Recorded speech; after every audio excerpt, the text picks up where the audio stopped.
একদম স্পষ্ট লাইন, যেহেতু আমাদের শাপলা প্রতীক পেতে আইনগত কোনো বাধা নেই, তাই এনসিপি আগামী নির্বাচনে শাপলা প্রতীকেই অংশগ্রহণ করবে, অন্য কোনো অপশন নেই।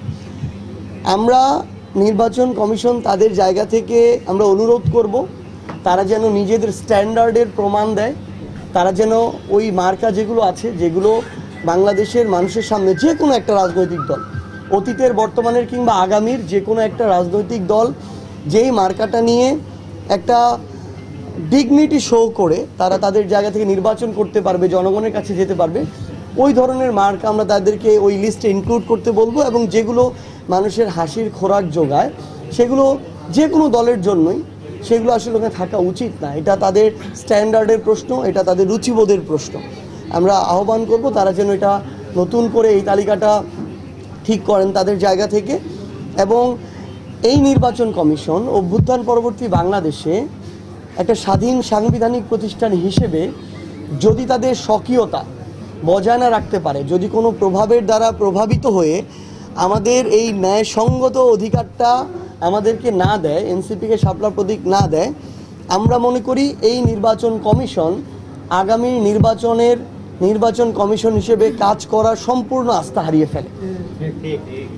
যেই নির্বাচন একটা দলকে একটা মার্কা দেওয়ার মতো মেরুদণ্ড দেখাতে পারে না যেই নির্বাচন কমিশন, সেই নির্বাচন কমিশনের কাছে একটা দেশের জাতীয় নির্বাচন, তা আবার অভ্যুত্থান পরবর্তী বাংলাদেশে আমরা কিভাবে আস্থা রাখবো, এই প্রশ্নটা আমরা তাদের কাছে রাখলাম। আমরা যে পার্বত্য চট্টগ্রাম বলতে 3টি জেলাকে বুঝাই বা আমাদের পাহাড়ি যে জেলাগুলোকে বুঝাই, এটা আমাদের বাংলাদেশের অংশ এবং বাংলাদেশের সার্বভৌমত্বের সাথে এর প্রত্যেকটি সম্পর্ক জড়িত। আমরা বাংলাদেশের সার্বভৌমত্বের সাথে কোনো ধরনের বিন্দু মাত্র আপোষ করার আমাদের সুযোগ নাই।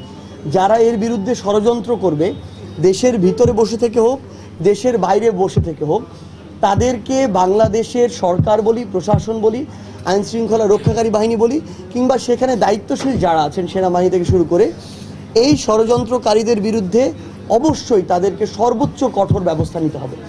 এই ক্ষেত্রে সবসময় জনগণের যে সহযোগিতা, জনগণের যে সাথে থাকা, এটা সরকার এবং প্রশাসন তাদের জায়গা থেকে পাবে। এবং আমরা স্পষ্টভাবে এটাও মনে করি যে অন্যান্য যে রাজনৈতিক দলগুলো রয়েছে তাদেরও এক্ষেত্রে সর্বোচ্চ সহযোগিতা থাকবে। আমাদের জায়গা থেকে আমরা দেখেছি বাংলাদেশের বিভিন্ন জেলা দিয়ে ভারত পুশিং করার চেষ্টা করেছে। আমরা দেখেছি ভারতের মিডিয়া যেগুলো রয়েছে সেগুলো এক একটা প্রোপাগান্ডা মিডিয়া হিসেবে নিজেকে হাজির করেছে, শুধুমাত্র প্রোপাগান্ডা ছড়ানোর জন্য, টিআরপি পাওয়ার জন্য নিজেদের ওই মিডিয়া নামক প্রতিষ্ঠানগুলোর দেউলিয়াত্বের প্রমাণ দিয়েছে। আমরা মনে করি যে আমাদের জনগণকে, রাজনৈতিক দলকে, সরকারকে ঐক্যবদ্ধভাবে এই সকল প্রোপাগান্ডা এবং অপচেষ্টাকে প্রতিহত করতে হবে।